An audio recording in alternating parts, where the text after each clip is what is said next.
so 5 kilograms, times the speed at this point right here. Well, what's the speed at this point on the door? Can you just do the same omega r, or replace the 2 with a 1? Yep. So therefore, It's 12.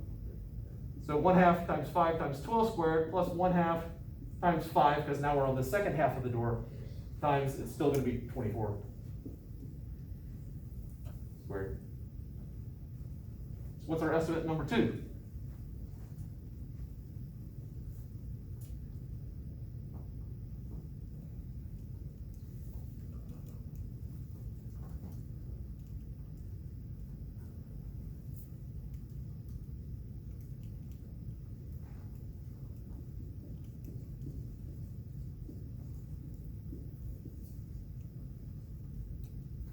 Isn't it gonna be?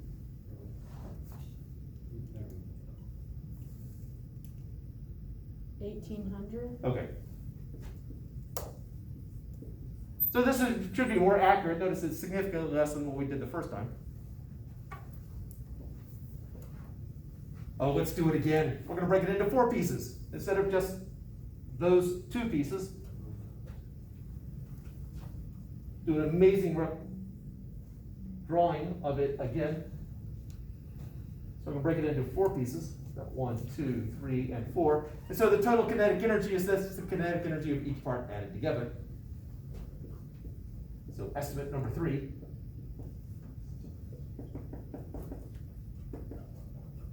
So gave the first part plus the second part plus the third part plus the fourth part.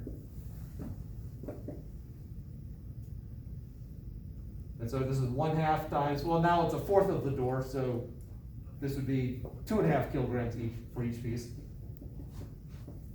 Times the speed at this point, the outermost point. So it's 12 times, well, that was 2 meters there, 1 meter to the halfway point. This would be 1/2 a meter.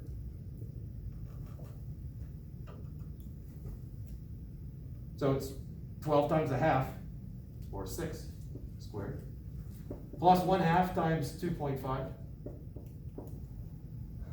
times, see, the speed at this point was 12,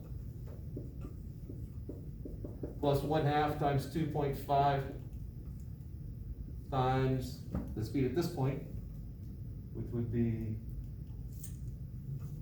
18, 1.5 times 12, plus 1/2 times 2.5 times 24. So we're breaking the mass up into smaller pieces. And so we're starting to give more weight to those lower speeds. And we end up with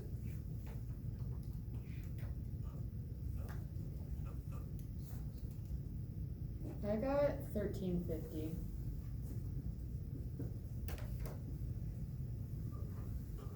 anyone else got the same? You got something different or not there yet? Should I keep talking to you, Andre, while you're trying to think? Sorry.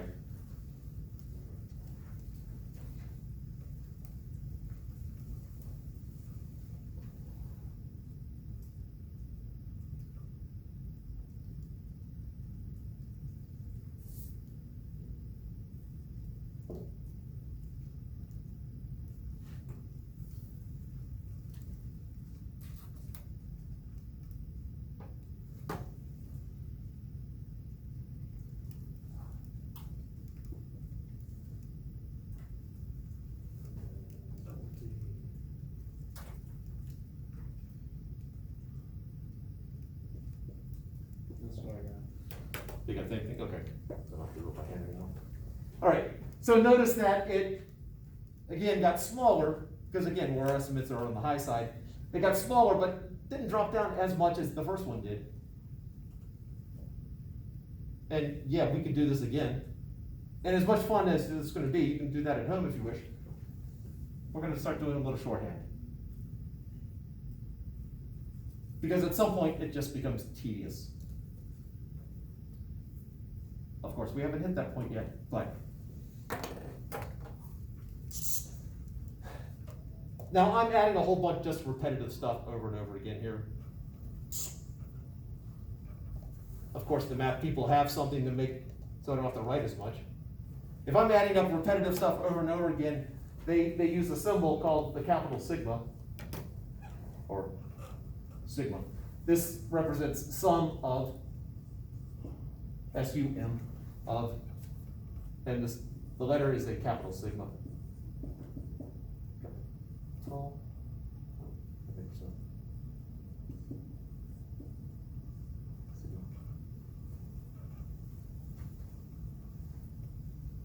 And what I'm adding up over and over again is 1/2 times the mass of whatever tiny piece it was. So I have a little I here to represent this. Well, actually, we'll take an intermediate step. Nope, jump straight to it. This is the mass. In our case right here, the masses are all the same. Times the speed representing that little piece. And then you'd write I equals 1 to 4 for this right here. This means I'm going to be doing this 4 times. It's 1/2 times the first mass times the first speed squared, plus 1/2 times the second mass times the second speed squared. And then you keep going until you get to 4.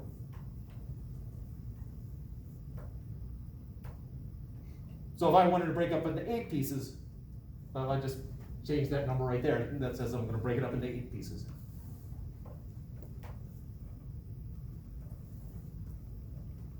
But really what we want to do is break it up into a huge number of pieces. And so we're going to do that, and we'll eventually get someplace that will connect the stuff that I've been talking about.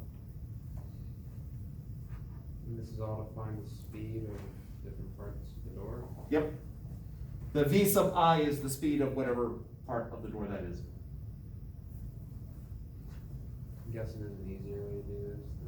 Or there's an easier way to do this, right? Oh yeah, we're heading. Okay, good. Yeah. Well. Oh yeah, definitely easier than taking a door and breaking it up into, a billion pieces. Okay. So what we're going to do is my kinetic energy is just the sum, because remember that's what we're trying to find here.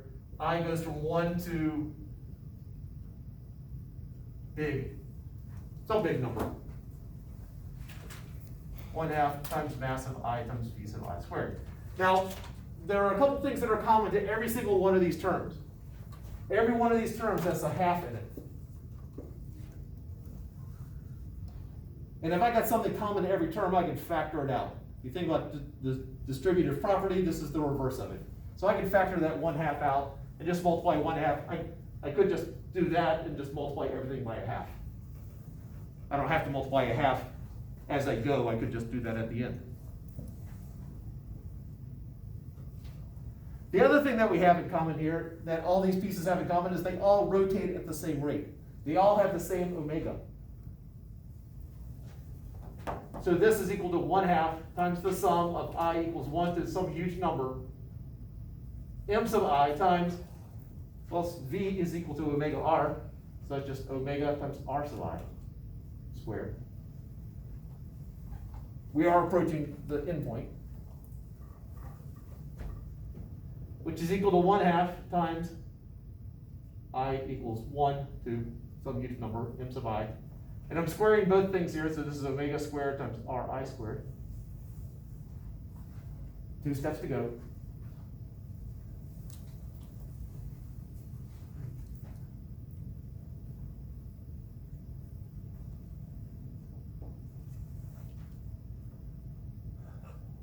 Omega doesn't have a subscript next to it because it's common to every single term, just like the 1/2 was. So I can factor it out. I can just multiply everything by omega squared at the end. So I'm going to bring the omega squared out, and that leaves me with MIRI squared. I equals 1 to some huge number.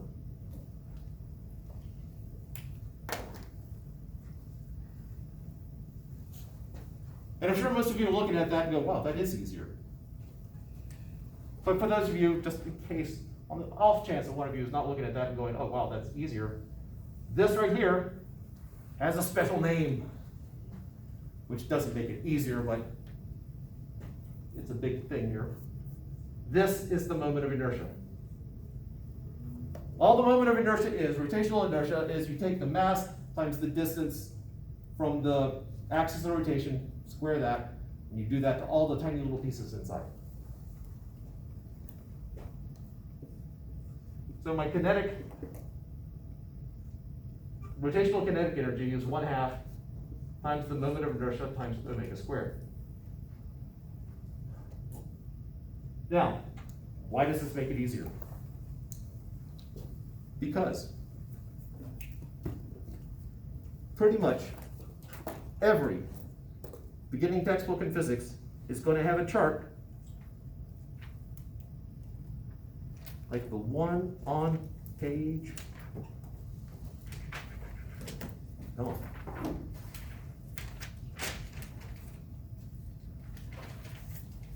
The one on page 138.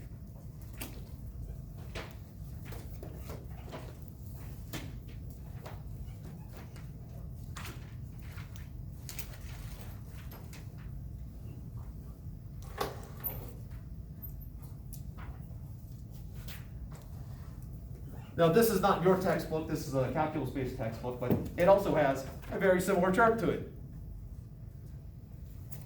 For certain shapes, and for those who don't have the textbook, again, that was page 138. Here's the chart right here. For certain shapes, you can go through and actually derive these, but there's a formula for common shapes. For instance, if you have a solid sphere about the center of gravity or center of mass, there's a formula down here that says I equals 2/5 mr squared. So if I have a solid sphere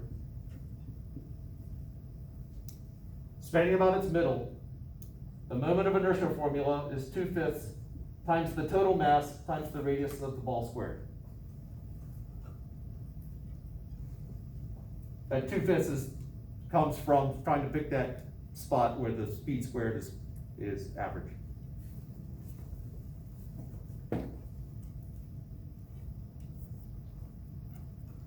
All right, so we got a couple people with textbooks. Let's see how quickly I can write this up and still be legible. I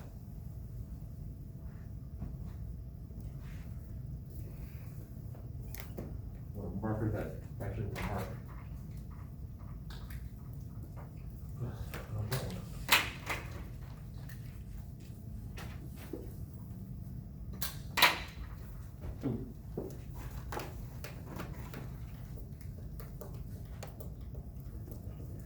All right, so simple pendulum.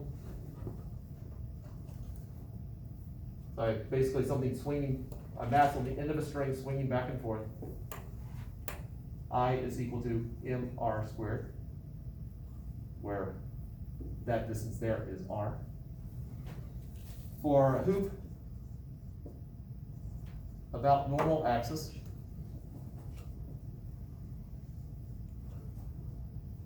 so a hoop,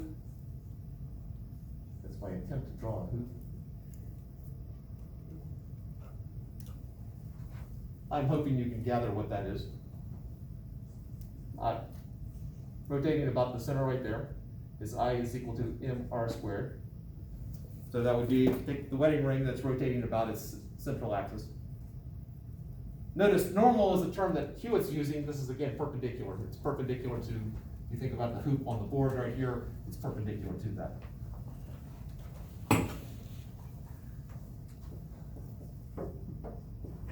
Hoop about diameter.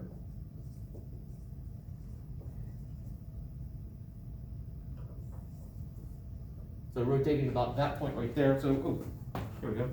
So hoop about its normal axis would be, that would be roughly an example of it. Hoop about its diameter, they're talking about spinning it like this.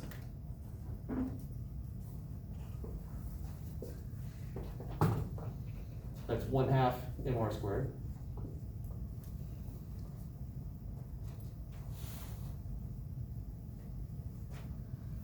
Stick about the end. So if I have a stick rotating, This right here, all the mass is right there at the end, attached to a string or something incredibly insignificant. This is the entire stick is rotating. Moment of inertia is 1/3 ml squared, where that's the length.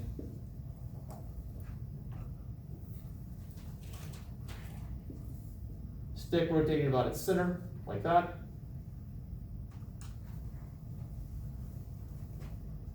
I think that's 1/12. Yeah, 1/12 ml squared. Solid cylinder.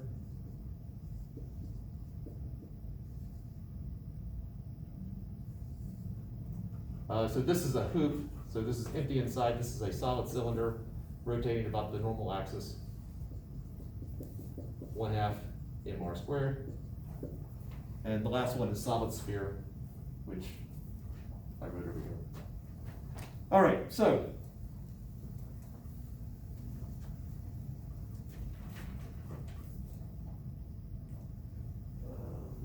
There it is.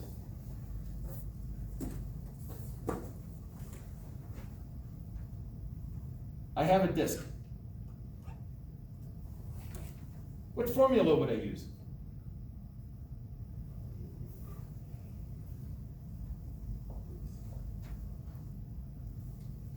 Hoop about diameter.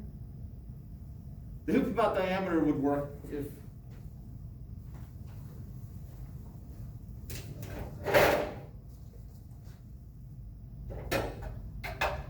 I just happen to have a hoop.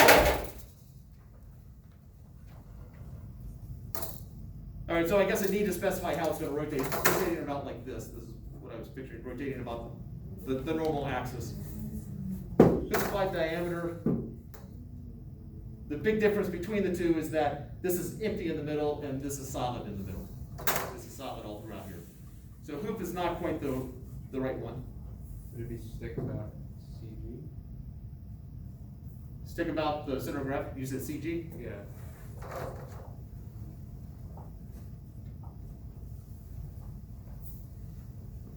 Any thin rod would work. So that would be something like this. It does make a difference to the fact that the mass isn't quite distributed the same. So it has to, in order for these formulas here to be valid, it has to, the width has to be tiny in comparison to the length. Okay. Well, we haven't narrowed it down. We've gotten rid of some of them. So is it the solid sphere about CG? Solid sphere would need to be actual sphere. Okay. This is flat. Solid cylinder. Pardon? I say solid cylinder. Yes, it is. Why is the solid cylinder valid, but the others are not? The center is solid. You're saying the center is solid, it's not a hoop, it's not a stick, it's not a sphere. The process of elimination. What's the difference between a cylinder and a disc?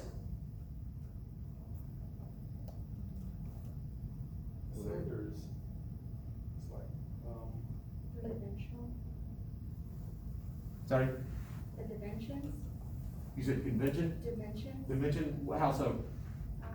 like a disc, well, I guess it could be three-dimensional, but it's more flat, and like a cylinder has for edges and sides. So that's as long as there's a side to it. Isn't this like a really flat cylinder? Ultimately, yes. Because in the formula for cylinder, how tall the cylinder is not part of the formula. So there is no difference between a disc and a cylinder from a math point of view. The convention is typically a disc is skinnier this way than the radius or diameter, however you want to do it. There's some gray area there. And cylinders are taller compared to the width. But mathematically, there's no difference between a cylinder and a disc.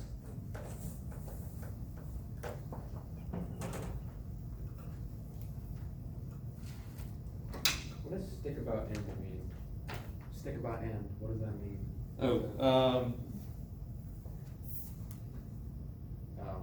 Something like that.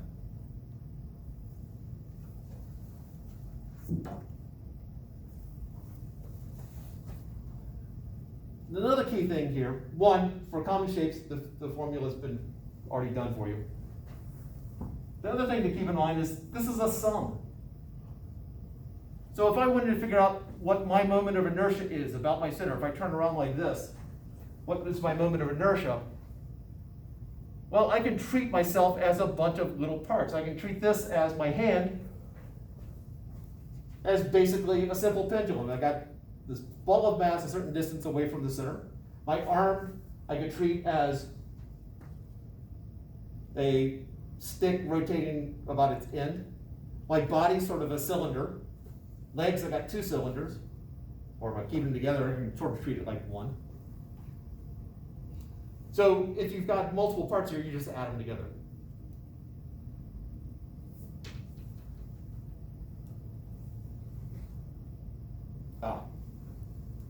Now, all that's well and good.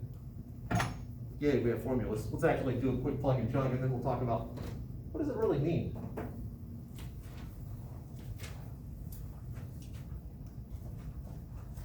Door is not over there. That's not one of the shapes. Wouldn't door be stick about end? I was thinking you probably could get away with that.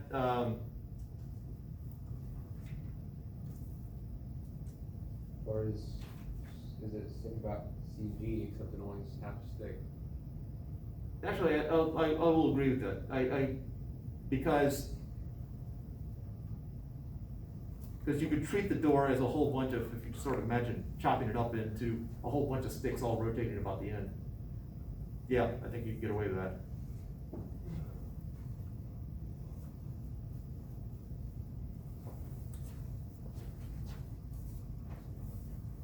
All right, so let's do the door that we just had. The mass was, say, 10 kilograms. And the length or the width, that distance was 2 meters. So what's the moment of inertia of our incredibly long and probably not as massive as they really are doors? So first figure out the formula. So we're doing stick about end.